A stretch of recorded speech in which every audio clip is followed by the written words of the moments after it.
جانور کے 7 حرام اجزاء، جانور کی جو 7 حرام چیزیں ہوتی ہیں ان میں ایک غدود بھی ہے. یہ غدود کیا چیز ہوتی ہے وضاحت کر دیں.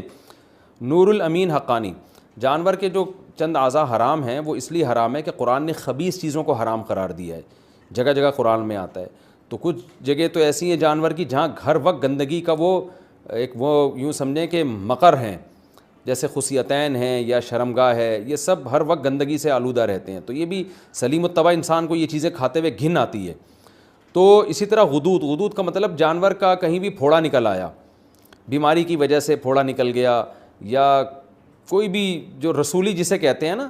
تو اب کیا آپ نے جانور ذبح کرنے کے بعد وہ پھوڑے میں جو گوشت تھا وہ نکال کے کھا گئے، تو وہ بھی خبائث میں داخل ہے، گندگی میں داخل ہے. تو ہر خبیث چیز ناجائز ہے. تو اس لیے فقہ حنفی میں اس کو بھی ناجائز قرار دیا گیا قرآن کی اس آیت کی وجہ سے. تو پھوڑے ووڑے نکل آتے ہیں نا جانوروں کے، رسولی نکل آتی ہے، تو وہ جو غدود ہوتے ہیں جو یعنی گوشت سڑ جاتا ہے وہاں پہ ایک طرح کا، وہ بیماری کی وجہ سے ہوتا ہے وہ. تو اس لیے جانور جب ذبح کریں تو اس کی جو پھوڑا پھنسی کوئی ہو تو اس جگہ کو کاٹ کے پھینک دیں، آپ وہ استعمال نہ کریں. حرام مغز کھانے کا حکم. کیا حرام مغز مکروہ ہے جبکہ اس کا شمار 7 ممنوع اجزاء میں نہیں ہوتا؟ فائز صاحب جدہ سے. حرام مغز بیچارے کا نام حرام پڑ گیا ہے، وہ ہے حرام نہیں. یہ جو ریڑھ کی ہڈی کے اندر ہوتا ہے یہ پیچھے کی طرف، تو یہ حرام نہیں ہوتا. اس کا نام پتہ نہیں کیوں لوگوں نے حرام مغز رکھ دیا ہے بہرحال یہ حلال.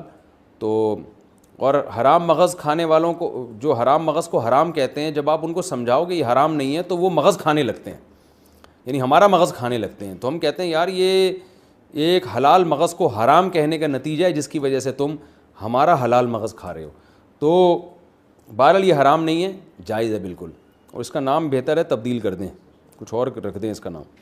اوجڑی کھانا حلال ہے یا مکروہ؟ بکرے کی اوجڑی کا کیا حکم ہے؟ سلمان علی. جائز ہے اگر اس کو اچھی طرح سے صاف کر دیا جائے، اس کی پرت اوپر سے اتار دی جاتی ہے اور صفائی اچھی طرح سے ہو تو اوجڑی کھانا بالکل جائز ہے. اور بلکہ صحت کے لیے، پیٹ کے لیے سنا ہے مفید بھی بہت ہے. کپورے کھانے کا شرعی حکم. کپورے کھانا کیسا ہے؟ اگر کوئی کھا لے تو کیا حکم ہے؟ محمد ابراہیم سلیم. جائز نہیں ہے فقہ حنفی میں، اور اس کی دلیل بڑی مضبوط ہے. ایک تو صحابہ سے یا نبی صلی اللہ علیہ وسلم سے کہیں بھی ثابت نہیں ہے کہ جانور میں یہ چیزیں آپ نے کھائی ہوں کبھی. اور دوسری بات یہ کہ وہ نجاست کا محل ہے. اوجڑی میں بھی نجاست جمع ہوتی ہے لیکن اس کے اوپر ایک پرت ہوتی ہے اور وہ نجاست سرایت نہیں کرتی، جبکہ جو خصیتین ہیں ان میں تو نجاست اچھی طرح سرایت کر جاتی ہے. یہ متولد بھی ہوتی ہے یہیں سے، بنتی بھی یہیں سے نجاست، اس لیے اس کا کھانا جائز نہیں ہے. باقی کسی کا اختلاف ہو، امام شافعی کے فقہ کو کوئی فالو کرتا ہے تو وہ بھی مجتہد تھے، ان کی رائے میں جائز ہے. تو پھر ایسے اختلافی مسائل میں ایک دوسرے پہ شدت نہیں کرنی چاہیے. تو آپ احتیاط کریں، اگر کوئی کھا رہا ہے تو وہ اس کا ہیڈیک ہے، آپ اس کو الجھے نہیں آپ اس سے. تکبیرات تشریق کس پر واجب ہے؟ تکبیرات تشریق کس پر واجب ہے؟ اس کے پڑھنے کا کیا طریقہ ہے؟ نیز کتنے دن یہ پڑھی جاتی ہے؟ حسین وزیر. دیکھیں راجح قول کے مطابق تکبیرات تشریق گاؤں میں رہنے والوں پر بھی واجب، شہر میں رہنے والوں پر بھی واجب، اور مرد پر بھی، عورت پر بھی، ہر عاقل بالغ پر واجب ہے. مرد اونچی آواز سے پڑھیں گے اور خواتین آہستہ آواز سے پڑھیں گی، اور جماعت سے نماز پڑھیں یا انفرادی نماز پڑھیں، ہر صورت میں واجب ہے. تو تکبیرات تشریق کیا ہیں؟ اللہ اکبر، لا الہ الا اللہ، واللہ اکبر وللہ الحمد. یہ ایک دفعہ پڑھی جائے گی تکبیر. تو مرد اونچی آواز سے پڑھیں اور خواتین آہستہ آواز سے. اور خواتین یاداشت کے طور پر اپنی جائے نماز کے قریب کوئی پرچی ورچی رکھ لیں، کیونکہ خواتین بھول جاتی ہیں. مردوں میں تو یہ ہوتا ہے کسی ایک نے بھی اونچی آواز سے پڑھی سب کو یاد آ جاتا ہے، لیکن خواتین کے لیے چونکہ آہستہ آواز سے تو ان کو یاد دلانے والا کوئی نہیں ہوتا، تو گناہ ملتا ہے. یہ تکبیرات پڑھنا واجب ہیں.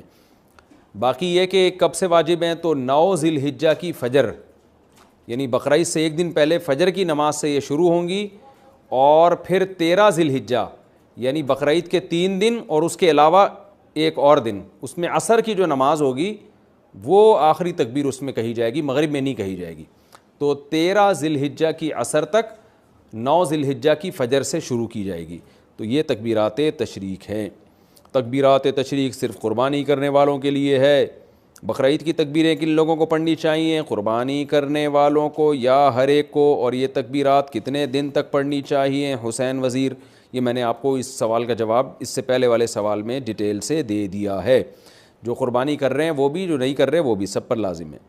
تنہا نماز پڑھنے والا تکبیرات تشریق پڑھے گا اگر 10-11-12 ذی الحجہ کو کسی نے فرض نماز امام کے ساتھ نہیں پڑھی لیکن وقت کے اندر اندر ہی تنہا نماز ادا کر لی تو کیا وہ تکبیرات تشریق پڑھ سکتا ہے؟ شمیم الحسن انڈیا سے، جی اس پر بھی واجب ہے، پڑھے گا. اور یہ 10-11-12 نہیں، 9-10-11-12-13 ان دنوں میں واجب ہوتی ہے. ایام والی عورت کیا تکبیرات تشریق پڑھ سکتی ہے؟ کیا عید الاضحیٰ کے دنوں میں ایام والی عورت تکبیرات تشریق پڑھ سکتی ہے؟ ابو عمار سعودی عرب سے. دیکھیں تکبیرات تشریق یہ فرض نماز کے ساتھ خاص ہیں، فرض نماز کے فوراً بعد پڑھی جاتی ہے. تو جب ایام میں جو عورت ہے اس پہ نماز ہی نہیں ہے تو تکبیرات تشریق کہاں سے ہو گئی؟ تو ویسے وہ اللہ کا ذکر کرنے کے طور پہ تکبیرات تشریق پڑھتی رہے سارا دن، وہ تو بہت اچھی بات ہے، سارا دن ذکر کرے گی، ان دنوں میں ذکر کا ثواب بہت زیادہ ہے. تو عورت پہ صرف تلاوت اور نماز پہ پابندی ہوتی ہے ایام حیض میں، اس کے علاوہ تو ہر قسم کی عبادت عورت کر سکتی ہے. روزہ، نماز اور تلاوت نہیں کر سکتی، باقی درود شریف، استغفار، تکبیرات یہ ساری عبادتیں جائز ہیں اور بلکہ باعث ثواب ہے. تکبیرات تشریق پڑھنا بھول جائیں تو کب پڑھیں گے؟ اگر تکبیرات تشریق پڑھنا بھول گیا 1 گھنٹے بعد یاد آ جائے تو اس وقت کہنا صحیح ہے یا نہیں؟ سیف اللہ کوئٹہ سے. نہیں بھائی، یہ نماز کے فوراً بعد پڑھی جائے گی. اگر درمیان میں فاصلہ آ گیا، کوئی کام مشغول ہو گئے آپ، تو پھر یہ تکبیرات ختم. قضا نماز کے بعد تکبیرات تشریق پڑھنے کا حکم. عید کے دنوں میں قضا نماز کے بعد تکبیر تشریق پڑھنے کا کیا حکم ہے؟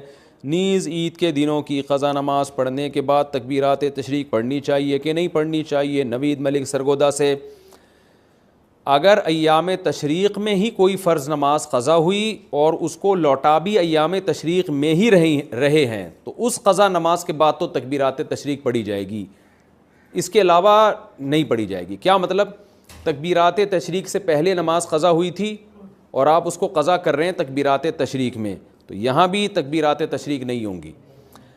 نماز قضا ہوئی تکبیرات تشریق میں، لوٹا رہے ہیں تکبیرات تشریق گزرنے کے بعد، تو بھی تکبیر واجب نہیں ہے، بلکہ سنت ہی نہیں ہے، بلکہ اگر کوئی سنت سمجھ کے کرتا ہے تو بدعت ہے.